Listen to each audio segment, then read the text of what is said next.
Well, good afternoon, everybody, and welcome to this webinar organized by IDB Invest on how to invest sustainably in Latin America and the Caribbean post-COVID. I'm Michael Stott, the Latin America editor of the Financial Times, and I've been writing about the region on and off since 1990, living in three of the countries, and I've also spent time living in other parts of the world, in Russia, Japan, Middle East, Europe, and so on.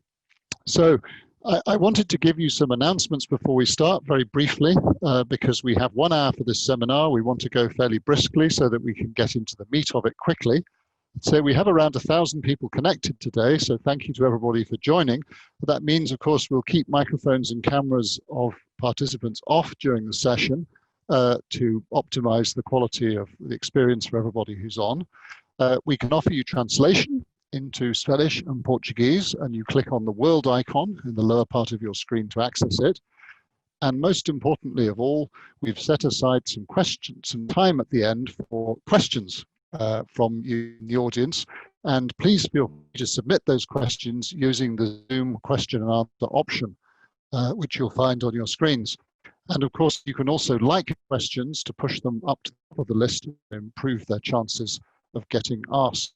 So feel free to put your questions in at any point in the seminar. You don't need to wait until the end to do that, of course. So now to the topic of the seminar, sustainable investment.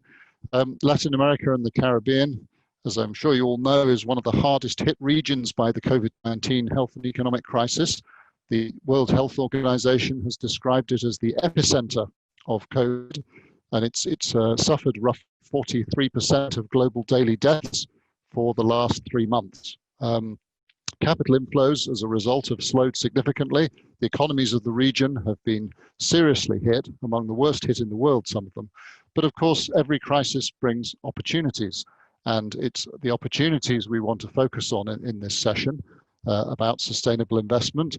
Sustainable investment, of course, has become a huge buzzword around the world, hotly debated, hotly followed, lots of people getting involved in it. Very active discussion about its profitability, controversy there too, which I'm sure our panelists will get into. Does it make you more money as an investor if you go for sustainable investing, or less money, or does it make no difference? There are arguments all over the place on that one. I think also what's in no doubt, though, is that Latin America is a region that absolutely needs to build back better. There's a huge need for investment. After this crisis. All of the leaders in business and politics that I've spoken to in the region over the past months are united in agreeing that building back better for Latin America is not a nice aspiration, it's an absolute necessity. So we're going to explore in the webinar some of these investment trends for sustainable investment and looking at what makes Latin America and the Caribbean a good opportunity for sustainable investment and how you can make a difference with that investment. And to do that, we've got 3 excellent speakers I'd like to quickly introduce you to now. Firstly, we have James Scriven, who is the CEO of IDB Invest, the Inter-American Development Bank's private sector arm with more than $12 billion in assets under management and clients in 22 countries. IDB Invest is focused on serving clients and achieving the UN Sustainable Development Goals. And Mr. Scriven is an Argentine-British dual citizen and has previously served as Vice President of Corporate Risk and Sustainability at the International Finance Corporation, and prior to that as CFO of Banco Hipotecario in Argentina. Our second panelist I'd like to introduce you to is joining us from Brazil and is now running one of the most important companies in Brazil in terms of impact, which is BRK Ambiental, the largest private company operating in the sanitation business in Brazil. Her name is Teresa Cristina and she has held leadership positions in multinational companies in the areas of telecommunication, energy infrastructure for more than 25 years. And prior to her role at BRK Ambiental, she's served in the AES group and has also worked at NEC in Brazil and at Nextel Telecoms. She's the UN Global Compact spokesperson for water and sanitation and a member of the Leaders Council of the Brazilian Business Council for Sustainable Development.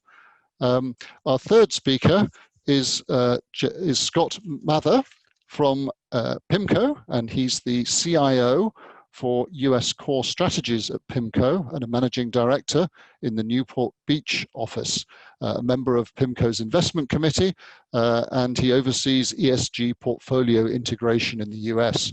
And prior to that, he was head of global portfolio management, and before that, portfolio management in Europe. And previously, he co-headed Pimco's mortgage and asset-backed securities team, and he's been with Pimco since 1998. Before that, he was a fixed income trader at Goldman Sachs.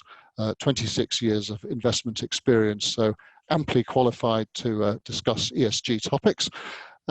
So those are our panelists. I think we're very fortunate to have you all with us. Thank you very much for joining us today. And I'd like to kick off with a few questions. My first question would be for James Scriven at IDB Invest. James, let's start with the name of this webinar, How to Invest Sustainably. Investors are using different terms: impact investing, sustainable investing, ESG investing. How do you understand this, and how do we go about achieving it? Thank you very much, Michael, and it's a real pleasure having a conversation with you, and especially also with very close partners as Scott and Pimco and Teresa and in BKRA Ambiental. That is a very good question, because I think it requires that we look back a minute and think about the evolution of impacting investing or sustainable investments. I think this started traditionally more than 15, 20 years ago, when everything was around, let's avoid risks. How can we avoid creating harm? How can we avoid taking additional financial and not financial risk? I think that has evolved over time with the creation of the Sustainable Development Goals, with the creation of the IFC performance standards and all, and moving away from this avoidance to intentional mentality. Let's look for intentional impact. Let's look for intentional development impact. And that evolution is, I think, a very useful one, a very important one that all development institutions have lived through in the last decade or so. I think this helps us, and I'm saying it in particular for us, when you have to take investments, and I know it's the case for Scott and many other investors in the world, that we have to look at the financial sustainability, but also the broader sense of sustainability. If you're investing in 15-year, 20-year investments, you don't only want it to say, am I going to get the money back when I invest at a specific return? But there are many aspects that have an impact: the engagement with the society, what impact does climate have over what you're building? And there are a number of areas that one has to contemplate to look at this. But in particular, what you want to create is value added to this. So I would say moving away from that avoidance mentality to a proactive, intentional mentality is a big concept. But for that, you need some form of measurement. And I know this because I've been working in this business of impacting investors for over 20 years. And only recently institutions have been able to harness an impact measurement. Historically, they have been talking about development impact, additionality, how to add value to what we're doing, but it never was measured. And I think we, together with a number of other institutions, took the lead to start measuring impact in a specific way. And with that is the launch of an indicator that we'll be talking to a bit later. But I think it's important that we look at it, because if you're flying a plane, you want to have all the monitors. You want to have everything up, and not only the credit risk aspects, but also the impact related. So having much more clarity, credibility, and comparability of these indicators are most important. I also want to talk about not only looking at ex-ante indicators, because I think most of the institutions around the world are looking at, if I invest over here, this is the impact I will achieve. And I think we at IDB Invest have made a very important step to not only look at ex-ante, but more importantly, ex-post impact in investing, what has happened on the ground, both a self-assessment and an institution or department within the IDB group that assesses this. Why is this important for this region? I just talked about sustainability, but let me relate to this region. I know this region has the characteristics or the mindset of being a middle-income region. And I do think that given a number of areas that I will focus on, we have been disproportionately hit by COVID and the pandemic. This is the most urban region in the world. The ratio, over 80% of inhabitants in Latin America and the Caribbean live in big cities. Most of them, these mega cities, 6 of the most important mega cities in the world are in the region. This region has a big problem that is mainly informality. So if you combine urbanization and informality, there's no reason, that's the reason why you're seeing, as recently ex-President Ricardo Lagos of Chile has said, this is putting back Chile 10 years. So I can imagine, if you imagine this Chile, the highest rated country in all Latin America and the Caribbean, imagine what that means for lower rated countries. So there's no surprise, and unfortunately, if you look at, even though we're only 8% of the people in the world, or population in the world, 40% of the new deaths are coming out of Latin America and the Caribbean. This gives a very strong indicator that the development role that we all have to play in the private sector and in the private sector has to be the north, has to be the reason why we operate. Thank you, Michael. Thank you very much for that, James. I'd now like to come to Scott. Scott, what trends are you seeing in the sustainable investing space globally during the pandemic? And in Latin America in particular, and the Caribbean, what are investors looking for most right now to give them comfort before they invest? Yeah, well, thanks. I think it was hinted at before, but I think in this case, it's really a situation of investors really saying, well, let's not let this crisis go to waste. We were a little bit worried because we'd seen an exponential increase in investing in sustainable ways before the crisis hit. We were worried it might slow down some of that exponential increase, but actually I would say it's accelerated interest. We see that from our investors all over the world. And perhaps it's because it's really caused them to think about the fragilities in the economic system in a new way and think about the interconnectedness that everyone has with one another all around the world.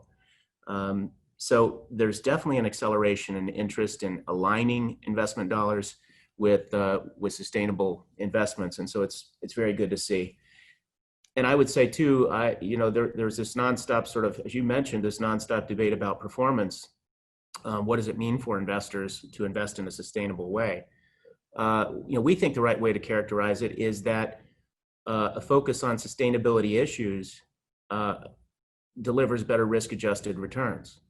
So in some cases, it's because you're taking into consideration risks that otherwise might be considered non-financial, but are very material to the success of an investment. But in other cases, it's because there's greater opportunities for growth for those investors focused on sustainable investments and sustainable development. So for us, the people who, and most of the academic studies would suggest this, the people who say, well, you give up performance by doing that, it's only because they're focused, they either have a different time horizon, it's much shorter, or they're certainly market imperfections that some people are taking advantage of when they invest. And that's generally the reason why some people might have those feelings. But in the end, we would say, a focus on sustainable investment, sustainable development. It's all about making the economic pie bigger, making it more inclusive, right, and more resilient. In the end, that's better economics. It's better for investors from a macro perspective. So we think the interest in investing in a sustainable way will really continue to accelerate on this particular crisis as a catalyst for that.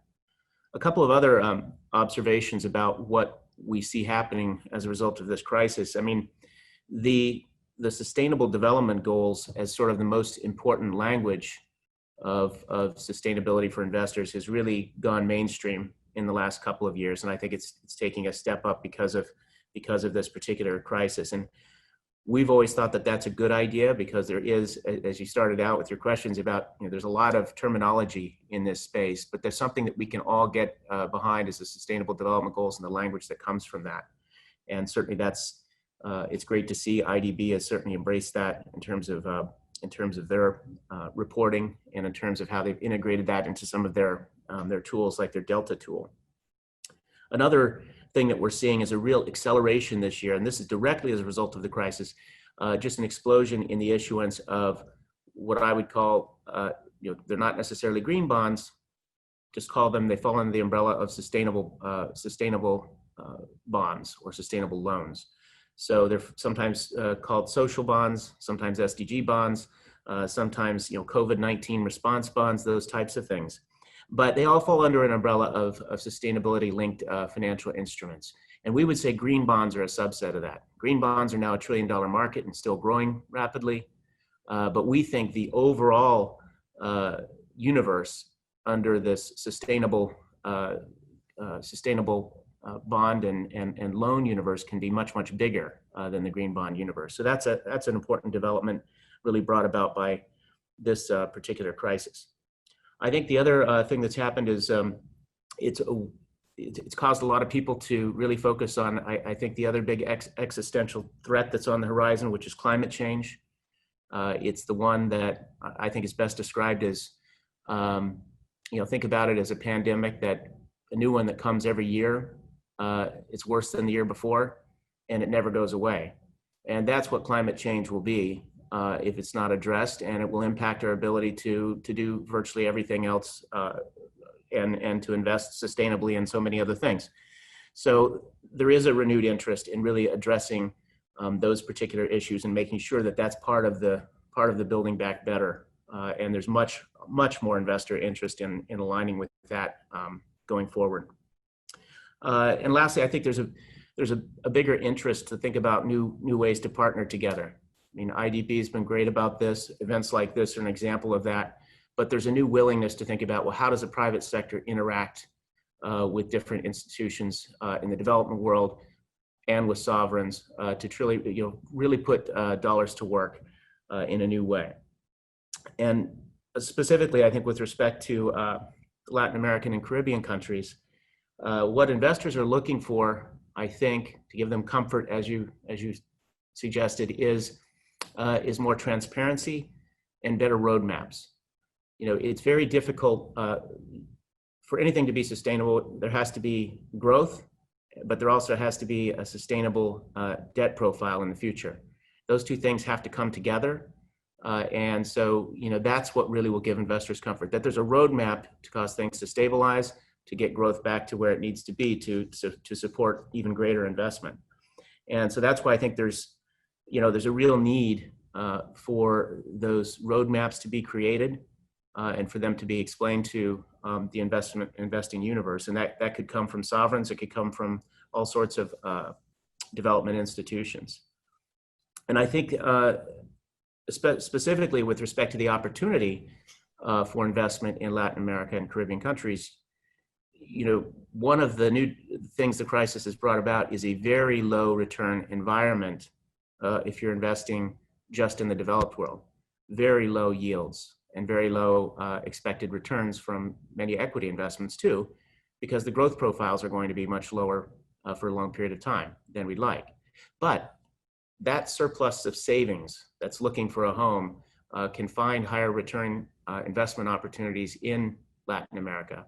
And we think that differential that's developed between the low return environment in the developed world and the better growth possibilities and higher return environment in Latin America will make it easier to attract more investment. So that's why we think it's an opportune time to think about these new ways to partner together, to think about these roadmaps for investment, and that could really yield some great wins for investors, wins for the local economies, and wins for development institutions.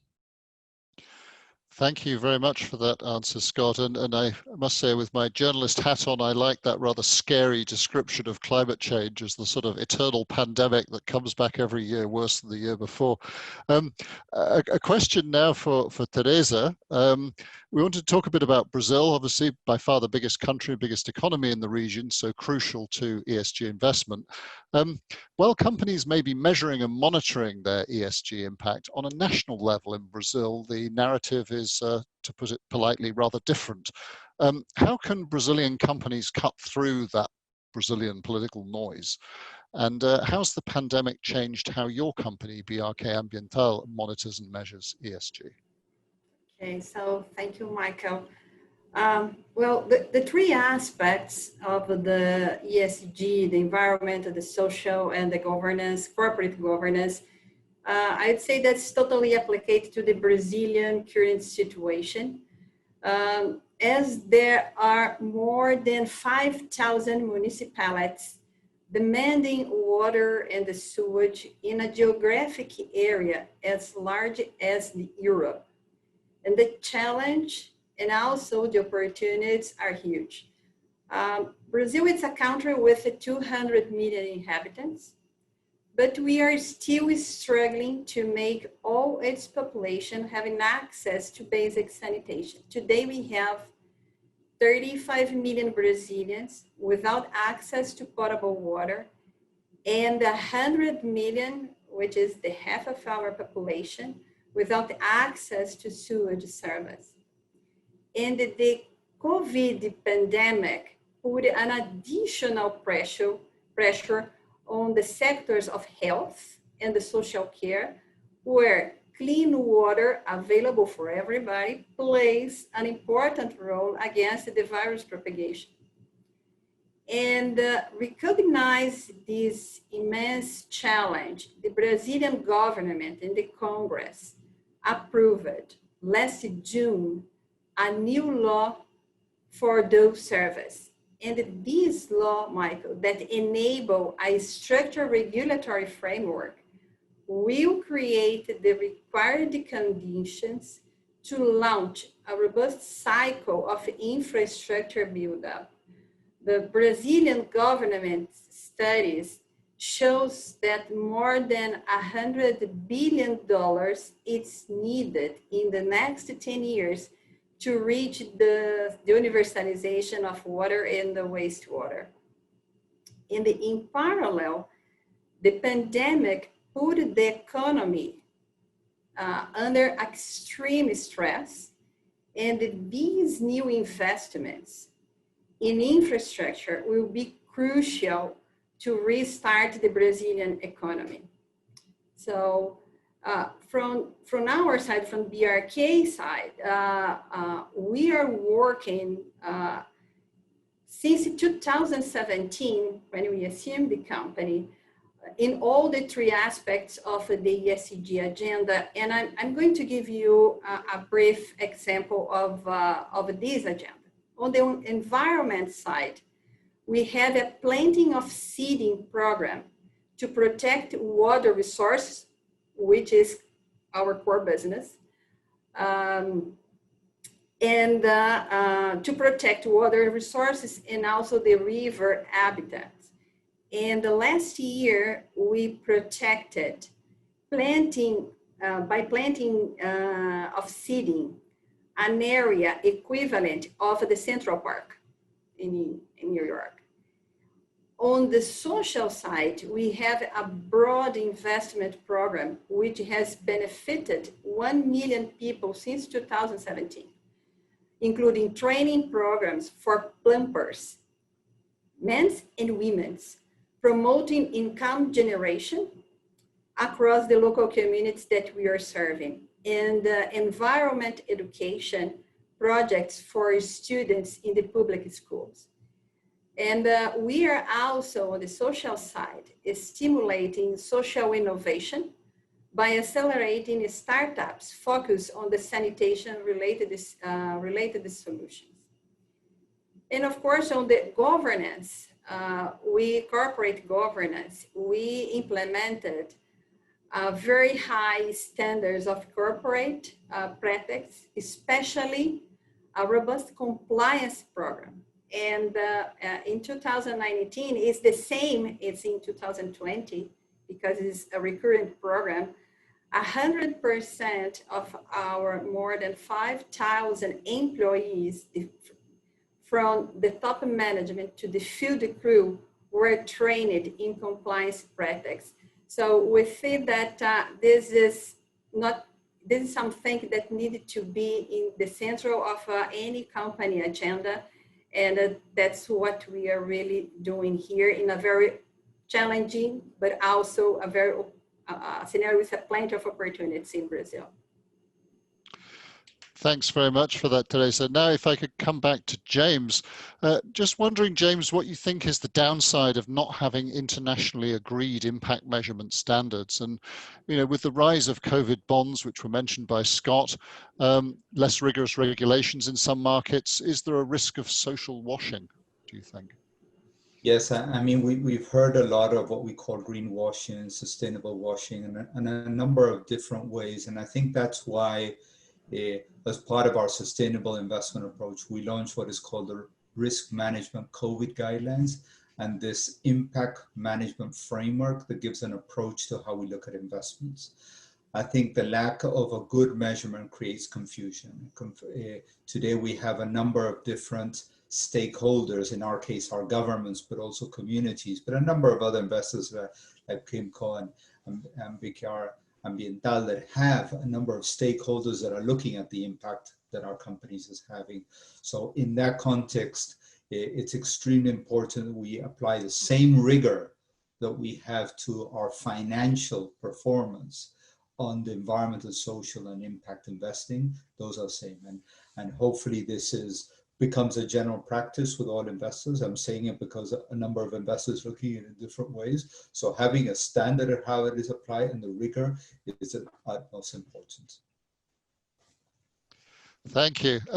Well, Scott, if we could hear from you from the sort of CIO perspective. I mean, Europe, I think, has been seen as something of a leader in terms of reporting of ESG. What does Latin America need to do to get to a good level of disclosure and transparency for sustainable investing? More, more disclosure and more transparency. And it's coming. It's, there are some regions of the world that are ahead.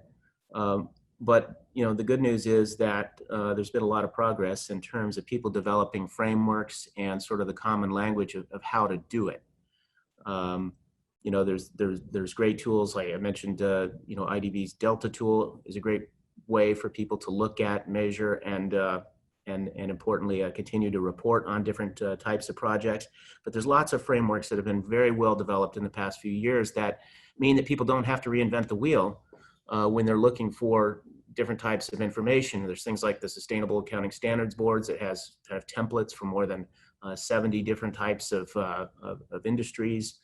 You've got the Task Force for Climate-Related Financial Disclosure, which now has also a large body of templates and examples.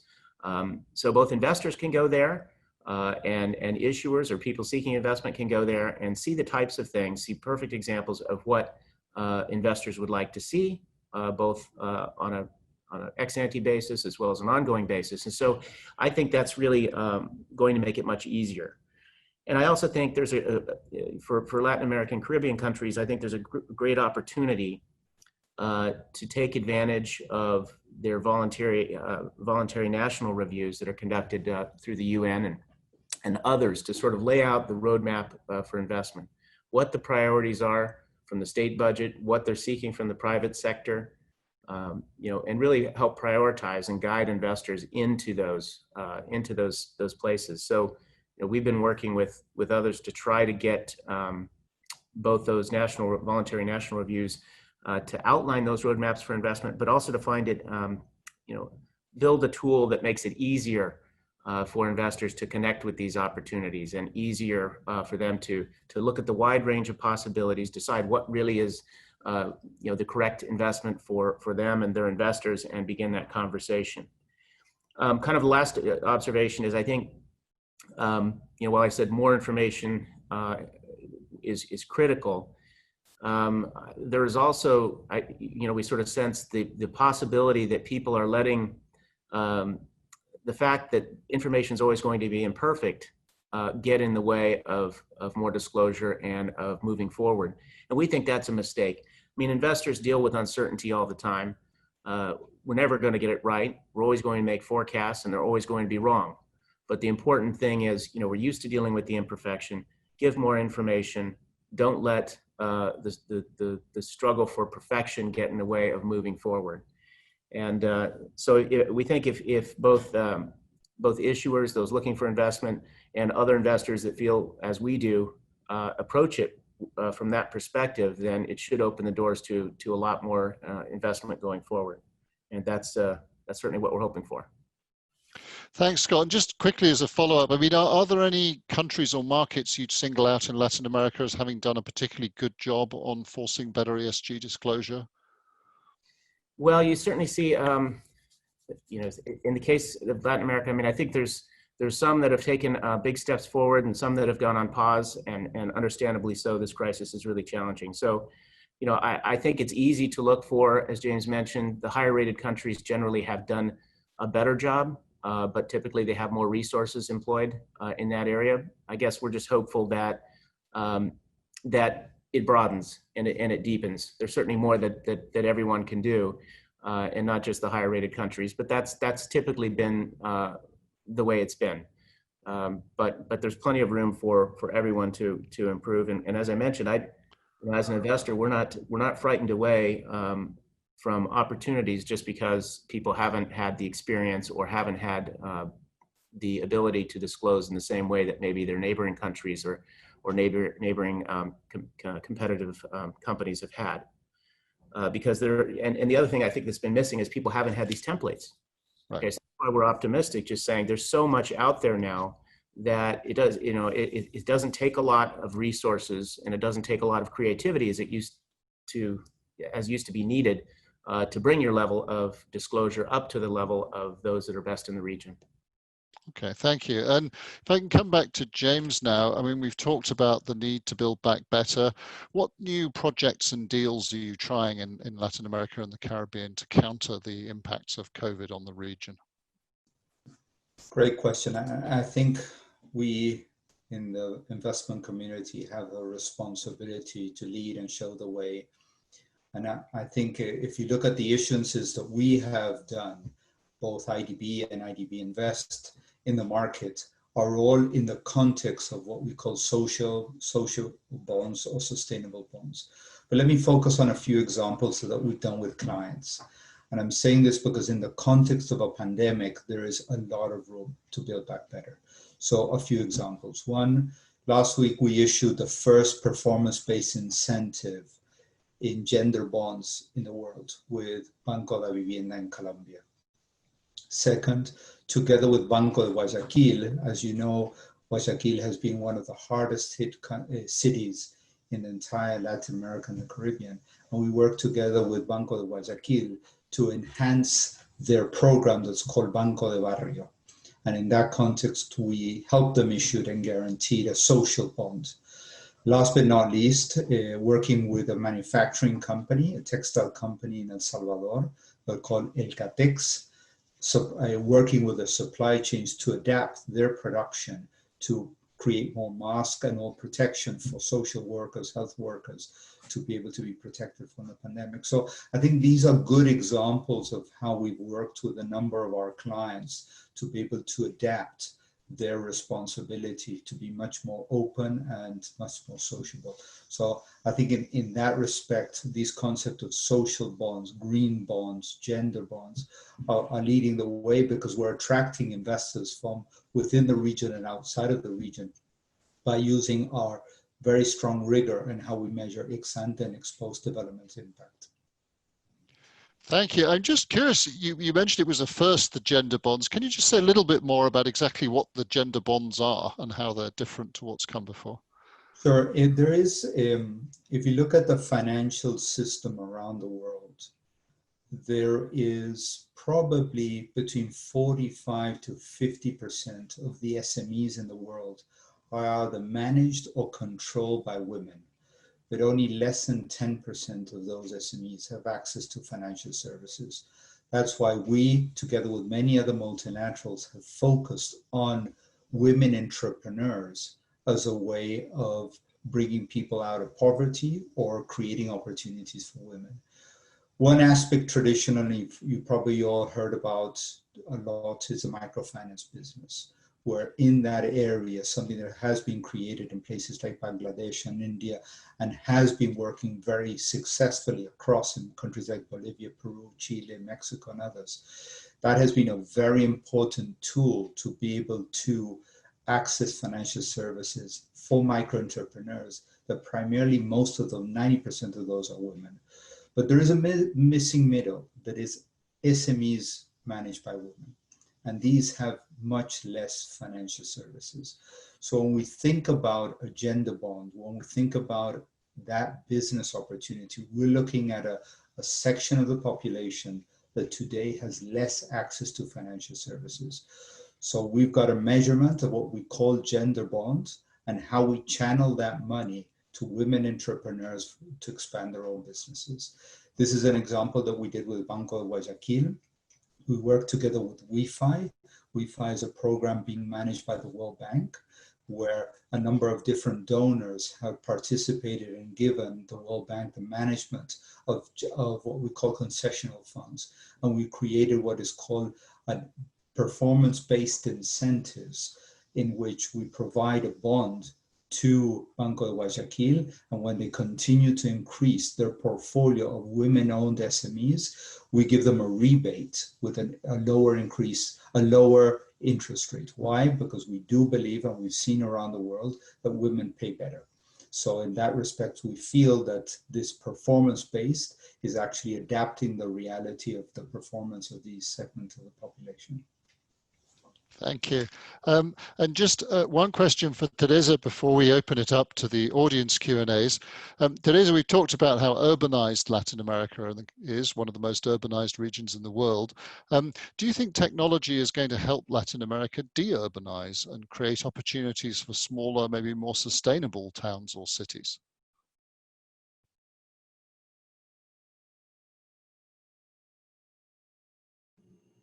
Moot.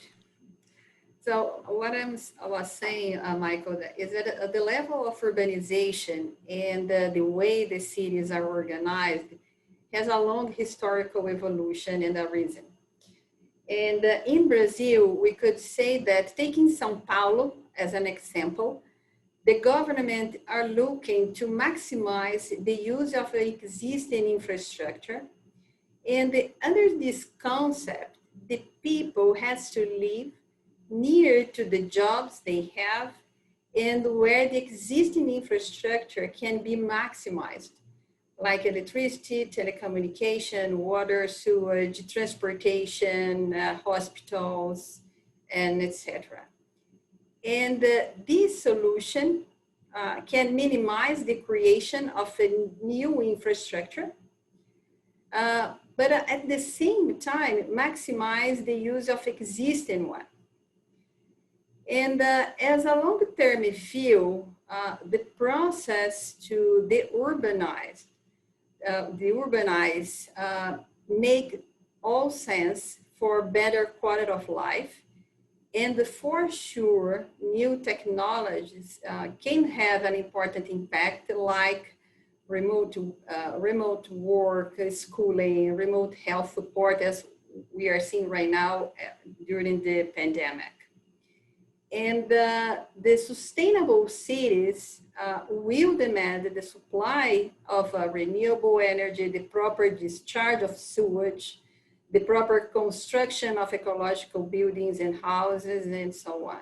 So in both cases of urban policies, government urban policies, maximizing the existing infrastructure and the building up new sustainable cities brings a range and demands a range of diverse technologies that needed to be applied, improved, and some I think that still need to be developed.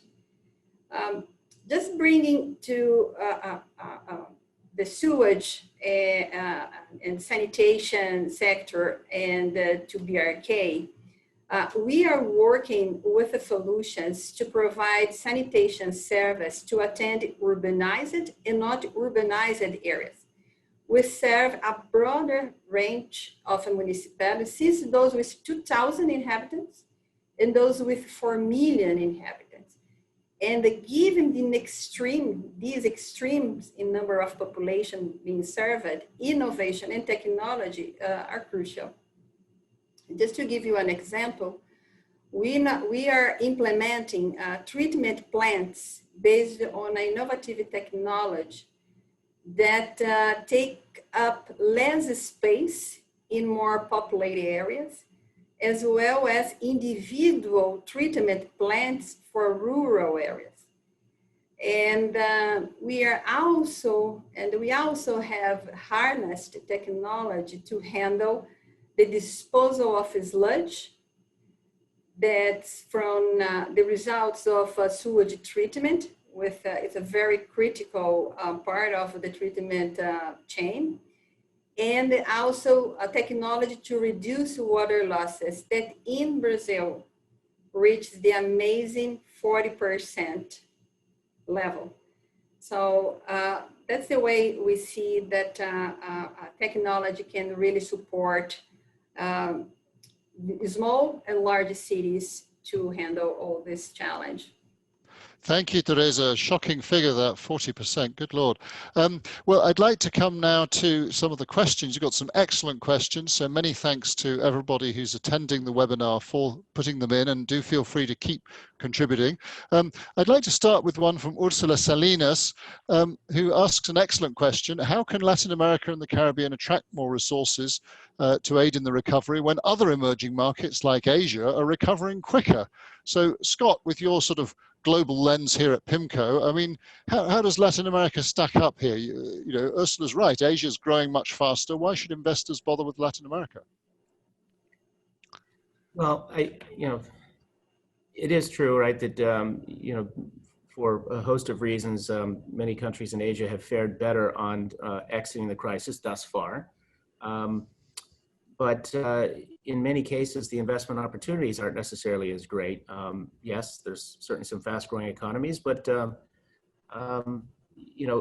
for global investors, right, diversification, don't forget, is also plays a big role. So yes, growth, it's growth now, it's growth in the future, but as a large institutional investor, we're always looking for ways to diversify, and increasingly investors will too. And investors looking to invest in developing economies, won't want to cluster their exposure up in any particular area. So I think there's plenty of room to think about the vast pool of savings that are trapped in low returning parts of the developed world, and thinking there's room for a new wave of investment that goes not just into the countries that have been least harmed in this particular pandemic, but realizing we will get past this. Maybe it takes another 6 months, 1 year, maybe longer. But on the other side, some of the faster growth potentials in the world do reside in Latin and Caribbean countries. A lot has to do with the demographic profile, and when you think about that, it's very vastly favorable in most of the emerging market world, including many Latin American countries. So that's part of the picture. I don't think that investors view this as, terminal damage for any particular economy anywhere in the world, right? A lot of hardship, a lot of rebuilding, but just a tremendous amount of opportunity too. So I think we don't see many investors, for instance, saying, well, I'll only invest in those countries that got through the COVID crisis better than others. It creates new challenges, but as I mentioned, there's a lot of reasons that investors want to take a diversified approach and not view it through the lens as this is a pandemic that never ends. Well, that's good to hear. Thank you, Scott. We've got another excellent question here from Alberto Linares about definitions, and I'd like to come to you, James, with this one. He's asking, about how we really should define sustainable investment. How do we recognize that a particular investment's sustainable, and is there a maximum period for such sustainability to be considered as such? I would say that, first of all, sustainability, as its word said, is something that is here throughout the life. And that makes it important that whatever we build, whatever we invest in, it creates not only a do no harm concept, but particularly to create a positive impact on the triple bottom line: population, the world, and financial services. So in that respect, I would say that a sustainable investment is one that takes a comprehensive view of the impact that this investment is having, and it creates a positive delta on that investment. Okay, Thank you. And we've got a couple of questions here which I can sort of put together about countries, trying to identify countries that are best positioned for impact investment in a post-COVID scenario.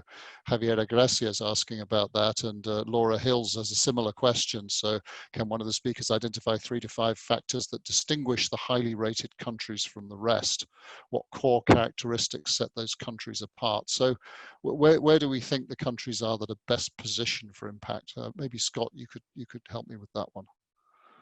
Yeah, well, it's an interesting question without an easy answer in a lot of ways, because where investors can sometimes make the biggest impact is sometimes in the places that are maybe the hardest to invest and hardest for people to get their arms around, just requires more research. But that's where I think, you look historically, I mentioned it's higher rated countries. If you just look at rating agencies, that's because they've done a better job managing their economies, their debt dynamics, and they typically have institutions that are functioning better. Everything from central banks to local municipalities and how they work together, et cetera. So there's a whole framework there that causes them to be in a better position to provide clarity, transparency, and stability to investors. But that's not necessarily where you can get the greatest returns as an investor, or where you can get the greatest or make the greatest impact. So I think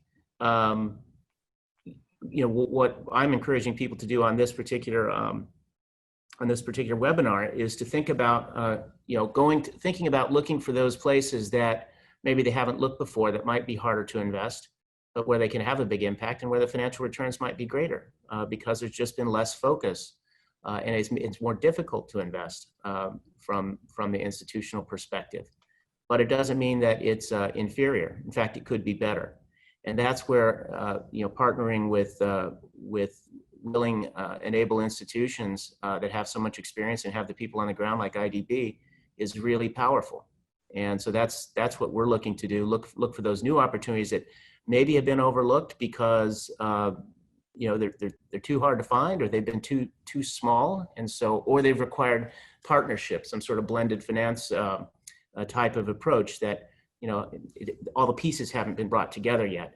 But that's where we think the big opportunities are in the future, especially for investors that want to have impact and want to have the possibility of earning those higher returns. Thank you, Scott. And we've talked there a bit about geography. There's also a question from Vanessa Sandoval about sectors. Which sectors would be key channels or instruments in driving sustainable investment? What do you think are the key sectors for sustainable investment? Michael, my view is that water and wastewater, for sure, it's a sector that needs a lot of investment especially in Brazil, but not only in Brazil, I think in Latin America as a whole. The power, the renewable power, transportation, ports, I think that mainly these are the sectors that may have attention. So water, wastewater, power, renewable power. And also in Brazil, as we are a sizable country in geography, in space, so we are a huge country. Infrastructure in roads is also very important to connect the cities, to improve the productivity, to transport the soil and the production. So I see that this has a huge impact on the communities that are surrounding all this infrastructure. On the other hand, it's very important for any country that really has huge challenges to improve in infrastructure, that the regulatory behavior be very stable to provide also to the investor the security required to do a long-term investment with a high impact in the social and the environment. So I think that in Latin America, there's something that we have a space to improve. but at least in Brazil, I'd say that the pandemic, it was an opportunity, and as we see in some sectors, we have the government approve of new legislation, not only for water and wastewater, but also for gas, that will really enabling behavior where the investment will be attractive for investors. Right, thank you. Thank you very much for that. Also an interesting one here about organizations pointing out that the WHO is coordinating responses on health, but who should be coordinating sustainable investment at a global level internationally? Which organization ought to be leading and coordinating in development banking and ESG investing missions? James, I just wonder if you have a view on that one. Sure. Let me, if I may, also stress a few points as both Scott and Teresa have mentioned. I do think that some of the larger and most sophisticated countries of the region are probably today have closer and more stable form of looking at investments and rating investments. But that means it's more crowded because of that. And if you are looking for diversifying either sectors or countries, you have to go into markets that have been unexplored, uncharted territories for many. I'm saying this because my boss, Luis Alberto Moreno, some time ago in one of the roadshows we did, he was explaining to the community in Asia that Latin America was not for beginners, and that is right. And I think it's important, the collaboration and the sharing of information when you look into these smaller economies, the more difficult economies, which don't have enough research either from rating agencies or investors.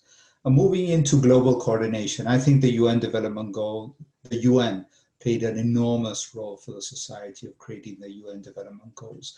And I do believe in that respect, all multilateral organizations, either globally like the World Bank or the regional development banks, have a big role to play in applying those standards as a north to the investments that we do. There's a lot of coordination around and alongside all multilateral organizations of how you measure impact and how you evaluate the impact.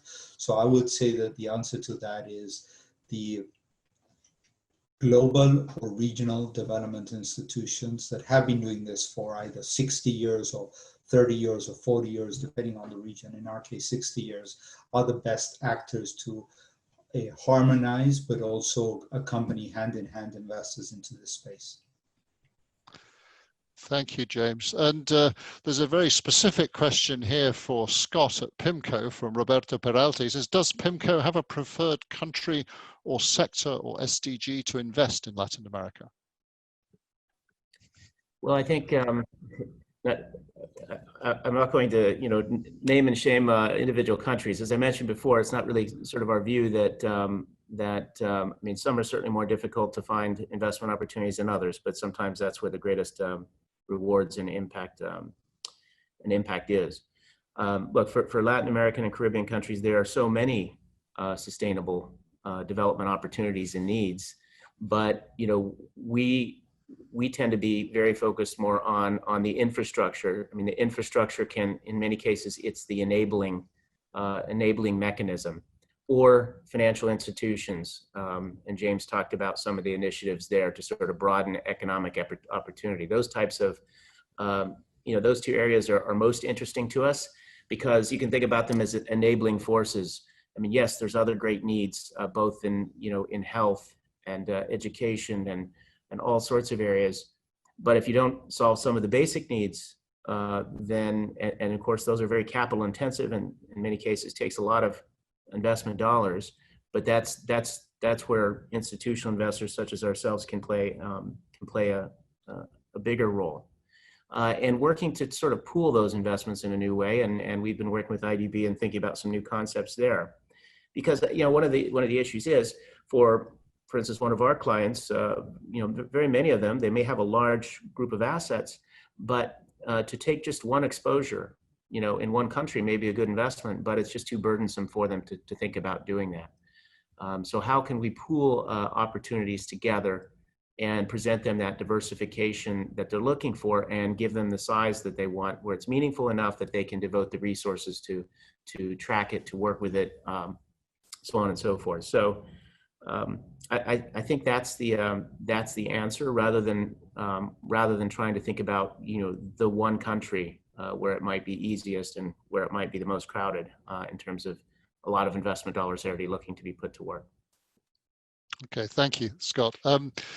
Teresa, following on the topic of collaboration, Maximilian de Kepper has a question for you. Maximilian would like to know whether you could give us an example of how you're collaborating with the Brazilian public sector to maximize impact. We have many ways where we collaborate with the public authorities, and concessions of water and wastewater is a way to collaborate, the PPPs.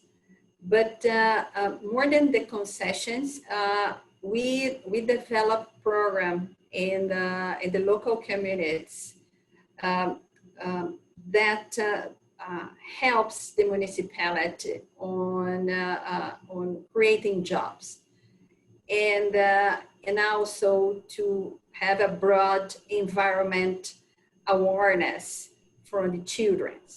So we used to have a good partnerships with the local education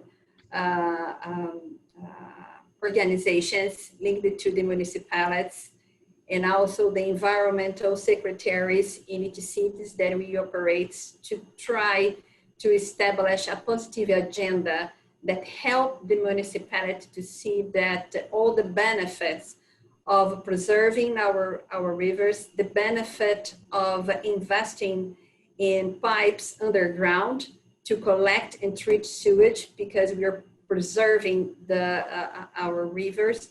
And so bringing this awareness to our children in the first school, and also developing programs to training the local people to have a technical expertise that can help them to find a job and income at the end of the day, are the type of partnership that's being very successful.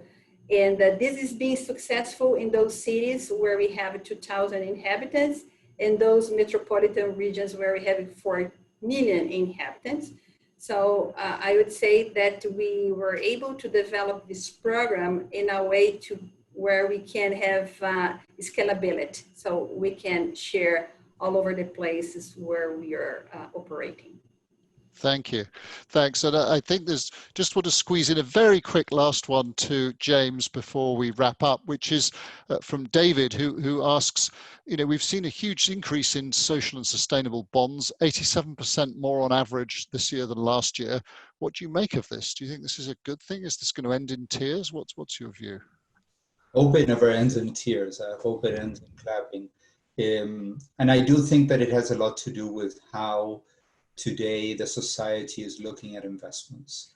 This concept of moving away from creating value only for shareholders to creating value for stakeholders.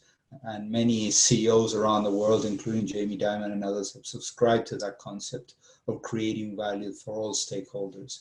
And in that context, the social aspects of what we're doing are primarily important. So I think the best thing that we can do is put rigor around that, put monitoring systems around that, have a coherent and a harmonized way of looking at it. But I think this is here to stay, because I do think that the new society, the new investors are looking at that. We had a meeting on our way to Davos. What seems to be in January, it seems to be another world.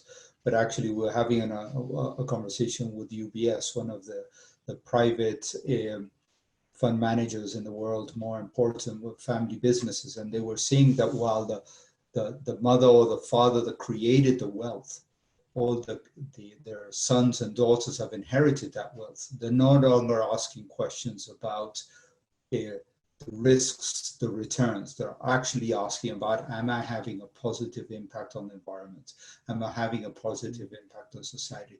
So I think that this is an important generational change that we need to be aware of, harness and get the best out of it. A good example of that generational shift, isn't there, in I think one of the great business dynasties of the world, the Murdochs, where you've seen Rupert Murdoch, who built an extraordinary media empire. One of his sons, James, has become very interested in the environmental movement, is married to someone who's very active in that area, and is now very interested in campaigning on that issue, very, very aware of that. So yes, plenty of examples of how the next generations are thinking differently. Well, I just wanted to wrap up now and thank our panelists for their fantastic contributions.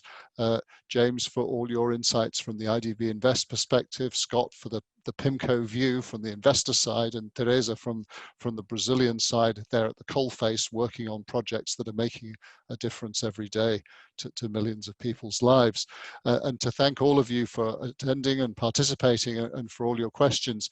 I think you've heard from the speakers, this is here to stay. This is not a passing fad. It's an enormously important new area for investment, and the pandemic has underlined just how important it is, and as we've heard, has accelerated the trends. IDB has a publication out on impact investing, which you're welcome to look at. It's in the chat for this webinar, and the URL is www.idbinvest.org/impact. So feel free to have a look at that, and let's hope we see impact investing go strength to strength. Well, thank you all very much for joining. Thank you to the panelists, and goodbye. Thank you all, and especially thanks to you, Michael. And good to join a panel with both Scott and Teresa. Good partners, very close partners. Thank you. Thank you. Thank you for inviting me to participate. Thank you, Michael.